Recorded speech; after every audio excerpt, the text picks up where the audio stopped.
BJP का कब्जा देखने को मिला है। बीजेपी प्रत्याशी अजय वर्मा 1800 वोट से उन्होंने यहां पर जीत हासिल की है। देहरादून में मेयर पद पे बीजेपी प्रत्याशी आगे हैं। बीजेपी प्रत्याशी सौरभ थपलियाल आगे चल रहे हैं। फिलहाल अल्मोड़ा से देखिए बीजेपी ने इस नगर निगम पर कब्जा कर लिया है और बीजेपी प्रत्याशी अजय वर्मा 1800 वोट से जीत उन्होंने हासिल कर ली है। देहरादून में मेयर पद पर बीजेपी के प्रत्याशी आगे चल रहे हैं। यहां सौरभ थपलियाल आगे चल रहे हैं और करीब 12,000 वोटों से सौरभ थपलियाल फिलहाल बढ़त बनाए हुए हैं। ऋषिकेश पर बात की जाए, यहां मेयर पद पर बीजेपी प्रत्याशी शंभू पासवान आगे चल रहे हैं। हल्द्वानी की बात करें, कांग्रेस प्रत्याशी ललित जोशी फिलहाल आगे चल रहे हैं। हरिद्वार मेयर पद, यहां पर भी बीजेपी फिलहाल बढ़त बनाए हुए है। अल्मोड़ा में बीजेपी ने जीत हासिल कर ली है।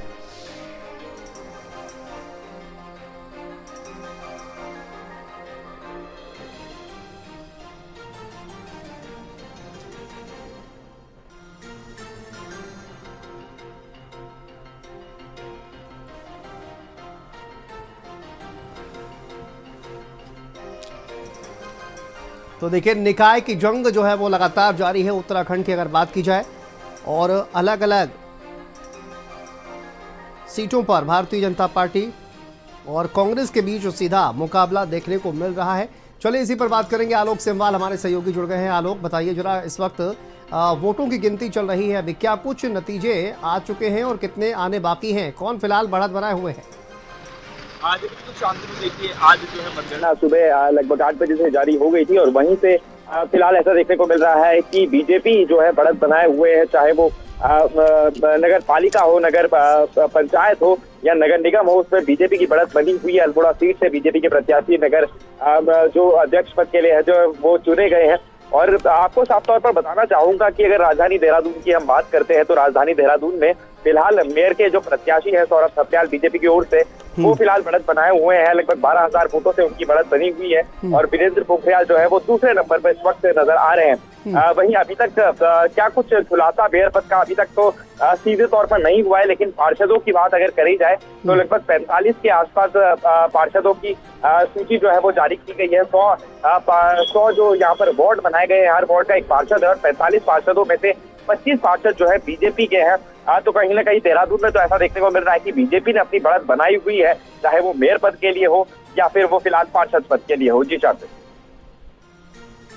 बिल्कुल, देखिए अगर जिस तरह से देखा जाए, एक बहुत तगड़ी जंग दोनों ही पार्टियों के बीच देखने को मिल रही है। आलोक, अगर हम बात करें कितना जो है वो बढ़त बनाकर भारतीय जनता पार्टी आगे चल रही है, और खासकर अगर देखा जाए देहरादून की अगर बात की जाए आलोक, तो वहां पर भारतीय जनता पार्टी जिस तरह से कहा जा रहा है कि 12,000 मतों से आगे चल रही है, कितना वक्त और लगेगा वहां पर और उसके बाद के नतीजे की क्या उम्मीद की जा सकती है? देखिए शांतनु, अभी की अगर बात करें तो 12,000 वोटों के अंतर से बीजेपी के प्रत्याशी सौरभ थपलियाल जो है वो आगे चल रहे हैं, पहले नंबर पर वो इस वक्त है। जहाँ तक वक्त का सवाल है कि कितना वक्त इसमें लग सकता है, तो ये जो चुनाव हुए थे ये बैलेट पेपर से हुए थे, पोस्टल बैलेट के माध्यम से हुए थे। यदि ईवीएम के माध्यम से होते तो कहीं ना कहीं चुनाव की जो मतगणना है वो जल्दी जरूर समाप्त हो जाती, लेकिन फिलहाल जो बैलेट पेपर की काउंटिंग है उसमें थोड़ा वक्त जरूर लग रहा है और हो सकता है कि कल सुबह तक का वक्त इसमें लगे, कल सुबह तक इसके पूरे नतीजे सामने आए। लेकिन जिस हिसाब से बीजेपी के मेयर प्रत्याशी सौरभ थपलियाल ने अपनी बढ़त बनाई हुई है, उस हिसाब से ये बात तो साफ इस बात पर नजर आ रही है कि बीजेपी जो है देहरादून, राजधानी देहरादून में वो फिलहाल बढ़त बनाए हुए हैं और इस वक्त वो आगे चल रही है। अब क्या नतीजे सामने आते हैं ये तो खैर आने वाला वक्त बताएगा, और किसको जनता जनार्दन ने अपना आशीर्वाद देकर कुर्सी सौंपी है मेयर की, ये भी देखना बेहद दिलचस्प होगा। बिल्कुल, जनता जनार्दन का आशीर्वाद किसको मिलता है। एक बार जिशान भी हमारे सहयोगी रुड़की से हमारे साथ जुड़ गए हैं, जिशान का रुख कर लेते हैं। जिशान, बताइए रुड़की में किस तरह के रुझान फिलहाल सामने आ रहे हैं और वहां पर जिस तरह की अभी तस्वीर दिखाई दे रही है, भारतीय जनता पार्टी वहां पर बढ़त बनाए हुए है, तो कितना अंतर है और क्या वहां पर नजर आ रहा है? देखिए शांतनु, सुबह से ही आज नगर निगम, नगर पालिका और नगर पंचायतों के आज यहाँ पर मतगणना यहाँ पर हो रही है। और अगर बात की जाए नगर निगम रुड़की की, तो यहाँ पर सुबह से ही भारतीय जनता पार्टी की जो प्रत्याशी हैं अनिता अग्रवाल, वे बढ़त बनाए हुए हैं और 2 राउंड की अभी तक गिनती पूरी हो चुकी है। 2 राउंड में तकरीबन 40 से वोट से जो भारतीय जनता पार्टी की प्रत्याशी अनिता अग्रवाल है वे आगे हैं। वे दूसरे नंबर पर यहाँ पर जो निर्दलीय प्रत्याशी है पूर्व मेयर यशपाल राणा की जो पत्नी है श्रेष्ठा राणा, वह दूसरे नंबर पर है और तीसरे नंबर पर यहाँ पर कांग्रेस है। तो और कहीं ना कहीं देखा जाए तो जिस तरह से देखा जा रहा था कि कांग्रेस और बीजेपी के बीच कड़ी टक्कर देखने को मिलने वाली है, लेकिन अभी तक 2 राउंड की गिनती पूरी होने के बावजूद अभी तक कुछ ऐसा नहीं लगा कि कांग्रेस के वजूद में आई हो। वहीं अभी तक 6 राउंड की गिनती अभी तक वहीं बाकी है। वहीं अगर नगर पंचायत और नगर पालिका की यहाँ पर बात की जाए तो 2 दर्जन के लगभग अभी तक इनके जो सभासद है वह जीत कर अपने घर जा चुके हैं। वहीं अभी सूचना मिली है कि झबरेड़ा से जो गौरव चौधरी जो कांग्रेस के जो प्रत्याशी बनाए गए थे, उन्होंने नगर पंचायत चेयरमैन के लिए जीत हासिल की है। वहीं उनके समर्थकों में खुशी की लहर भी है। वहीं शाम का इस वक्त हो चुका है। मतगणना स्थल पर यहाँ पर लाइटिंग की व्यवस्था कर दी गई है और अभी 6 राउंड की अभी गिनती नगर निगम की ही बाकी है। तो देखा जा रहा है कि पूरी रात्रि है यहाँ पर मतगणना स्थल पर जो गिनती है वो पूरी रात चलने वाली है। तो कहीं ना कहीं देखा जाए तो सुबह के समय जो है यहाँ पर मेयर का जो रिजल्ट है वह यहाँ पर लोगों को दिखाई देगा। तो और लोग जो है मतगणना स्थल पर यहाँ पर डटे हुए हैं। बिल्कुल 6 राउंड की अभी गिनती बाकी है जिशान, अगर बात की जाए 6 राउंड की गिनती वहां पर बाकी है। 2 राउंड में भारतीय जनता पार्टी फिलहाल वहां पर बढ़त बनाए हुए है। तो बाकी के जो 6 राउंड है यहाँ पर जिन जिन क्षेत्रों की गिनती अभी होना बाकी है, इस पर क्या रिएक्शन अभी सामने आ रहे हैं? अभी तक देखा जाए तो जो स्पीड है वो काफी स्लो यहाँ पर जो मतगणना की चली है, क्योंकि इस बार बैलेट पेपर से यहाँ पर चुनाव किए गए थे, जिस कारण जो स्लो है। तो जो 6 राउंड की जो गिनती है वो पूरी रात यहाँ पर चलने वाली है और तकरीबन 8 बजे जो ड्यूटी बदलेगी, देखने वाली बात होगी कि इसकी स्पीड कितनी है और किस तरह से यहाँ पर जो प्रत्याशी हैं वह जीत हासिल करते हैं। जी बिल्कुल, ये देखना दिलचस्प होगा। जिशान, बहुत शुक्रिया आपका जानकारी के लिए, अपडेट के लिए।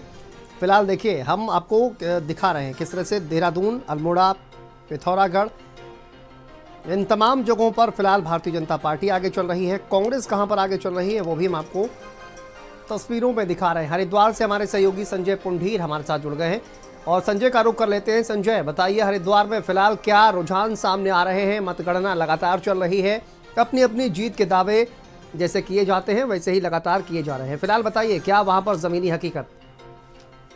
देखिए शांतनु, लगातार ही हम देख रहे हैं कि सुबह 8 बजे से लगातार मतगणना जारी है और अब समय देखिए सुबह से लगातार जारी है। इसके अलावा लगातार अगर भाजपा की बात की जाए तो भाजपा यहाँ बढ़त होती हुई दिखाई दे रही है। अगर भाजपा के प्रत्याशी की बात की जाए किरण जैसल, वो करीब 16,000 वोटों से आगे चल रही है। दूसरी ओर अगर नगर पालिका क्षेत्र की बात की जाए तो वहाँ जो मुकाबला है वो कांटे की टक्कर का देखने को मिल रहा है। कई बार भाजपा का जो प्रत्याशी है वो आगे आ रहा है तो कई बार कांग्रेस के प्रत्याशी आगे आ रहा है। तो इनमें लगभग 250 वोटों का बढ़त है कांग्रेस के प्रत्याशी में। तो कहीं ना कहीं धीरे धीरे सामने हो रही है, वैसे वैसे चुनाव के जो रुझान है वो सामने आ रहे हैं। ऐसे में कहीं ना कहीं देर रात हो सकती है। उसके बाद यहाँ तमाम व्यवस्थाएं की गई है। शिफ्टिंग चेंज का कार्य भी कर रहा है, क्योंकि जो कर्मी सुबह से यहाँ काउंटिंग करा रहे थे, मतगणना करवा रहे थे, उनकी अब शिफ्ट चेंज हो रही है। तो कुछ देर के लिए काउंटिंग रोक दी गई थी, लेकिन अब एक बार फिर से काउंटिंग शुरू हो गई है। अगर हरिद्वार नगर निगम की बात की जाए तो यहाँ टोटल 60 वार्ड है, जिसमें 30 वार्डों की अभी मतगणना हो चुकी है, जिसमें ज्यादातर जो पार्षद हैं वो बीजेपी के निकल के सामने आए। तो ये कहना संभव होगा कि जो भाजपा है वो इस बार यहाँ कमल खिलता हुआ दिखाई दे रहा है। शांतनु, बिल्कुल, यहाँ पर कमल खिलता हुआ दिखाई दे रहा है जैसा कि आप कह रहे हैं, लेकिन कितने राउंड की अभी तक गिनती हो चुकी है अगर सुधीर वहाँ पर बात की जाए जिस तरह से संजय? और दूसरी बात यह है कितने राउंड की गिनती अभी तक बाकी है, जिसमें कहा जाए कि जो रुझान है और भी ज़्यादा पुख्ता हो जाएंगे, हालांकि अभी लंबी काउंटिंग यहाँ पर चलने वाली है। देखिए अगर हरिद्वार नगर निगम की बात की जाए तो यहाँ पर टोटल 8 राउंड है, जिसमें से 4 राउंड की अभी तक मतगणना हो चुकी है। जिसमें अगर नगर निगम हरिद्वार की बात की जाए तो यहाँ से प्रत्याशी है भाजपा की वो किरण जैसल है, उनकी कहीं ना कहीं बढ़त होती हुई दिखाई दे रही। तो ऐसे में कांग्रेस भी कहीं पीछे नहीं है। नगर पालिका क्षेत्र की बात की जाए तो वहाँ कहीं ना कहीं 250 वोटों से कांग्रेस आगे चल रही है। ऐसे में तमाम यहाँ सुरक्षा के इंतजाम किए गए हैं और धीरे धीरे शाम हो रही है, रात हो रही है, वैसे वैसे रुझान भी सामने आ रहे हैं। जी शांतनु, बिल्कुल, जैसे जैसे शाम हो रही है वैसे रुझान जो है वो सामने आ रहे हैं और भारतीय जनता पार्टी कहा जाए तो वहां पर संजय साफ तौर पर फिलहाल तो बढ़त बनाते हुए नजर आ रही है। आप किस तरह से देख पा रहे हैं, क्योंकि जैसे जैसे नतीजे सामने आ रहे हैं एक के बाद एक अगर बूथ जो है वो खुलते हुए जा रहे हैं, ऐसे में भारतीय जनता पार्टी वहां पर और भी ज्यादा मजबूती से आगे बढ़ती हुई दिखाई दे रही है, या फिर कांटे की लड़ाई आप देख पा रहे हैं वहां पर संजय? निश्चित तौर पर अगर हरिद्वार नगर निगम की बात की जाए तो हमने चुनाव से पहले भी देखा है और मतगणना वाले दिन भी देखा है, जो स्थानीय मुद्दे होते हैं वो शहर की सरकार बनाने में ज्यादा प्रभाव डालते हैं। यही वजह है कि बीते 5 वर्षों तक यहाँ कांग्रेस की मेयर थी और उनके कार्यकाल में जो काम काज हुए हैं वो कहीं ना कहीं प्रभावित कर रही है। यही वजह है कि लगातार उन्होंने काम काज नहीं किए हैं, तो इस बार भाजपा अपना परचम लहरा रही है, यानी भाजपा का बोर्ड बनने जा रहा है, क्योंकि लीड बड़ी है। 16,400 करीब वोट से आगे यहाँ भाजपा की प्रत्याशी है वो चल रही है, और 30 वार्ड अभी बाकी है, 30 वार्ड में मतगणना होना अभी बाकी है। तो ऐसे में लगातार ही यहाँ मतगणना जारी है। सुरक्षा के तमाम यहाँ पुलिस के जवान भी यहाँ तैनात किए गए हैं। जी बिल्कुल, आपके पीछे अनाउंसमेंट भी मैं सुन पा रहा हूं। संजय, फिलहाल नजर बना के रखिए। बहुत शुक्रिया आपका तमाम जानकारी के लिए, अपडेट के लिए। और देखिए किस तरह से किस्मत का पिटारा खुल रहा है तमाम प्रत्याशियों का। और देखिए देहरादून, अल्मोड़ा, पिथौरागढ़, श्रीनगर, गढ़वाल, ये तमाम जगहें जहां पर आप देखिए किस तरह से जो भारतीय जनता पार्टी और कांग्रेस के बीच मुकाबला चल रहा है। दिनेश हमारे सहयोगी हल्द्वानी से हमारे साथ जुड़ गए हैं। दिनेश, बताइए हल्द्वानी में किस तरह के रुझान फिलहाल देखने को मिल रहे हैं, और वहां पर मतगणना चूंकि लगातार जारी है, किस तरह के रुझान फिलहाल आप देख पा रहे हैं?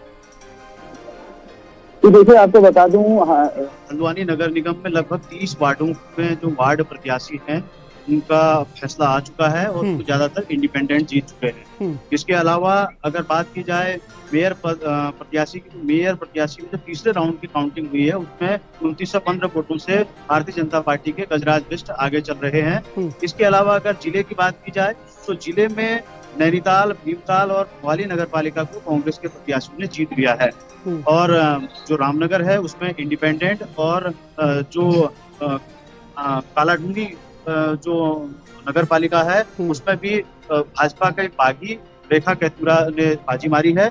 इसके अलावा अगर लालकुआ की बात की जाए तो लालकुआ में भी भाजपा के बागी उम्मीदवार सुरेंद्र कुमार लोटनी 197 वोटों से जीत गए हैं। तो अभी हल्द्वानी जो कुमाऊं का सबसे बड़ा नगर निगम है, इसकी 3 राउंड की मतगणना हो गई है और 3 राउंड की मतगणना और ठीक है दिनेश, आप फिलहाल नजर बना के रखिए। आपका बहुत बहुत शुक्रिया इस तमाम जानकारी के लिए। और उत्तराखंड की खबरों में फिलहाल इतना ही। यहाँ पर रुकते छोटे से ब्रेक के लिए जल्द हाजिर होते हैं।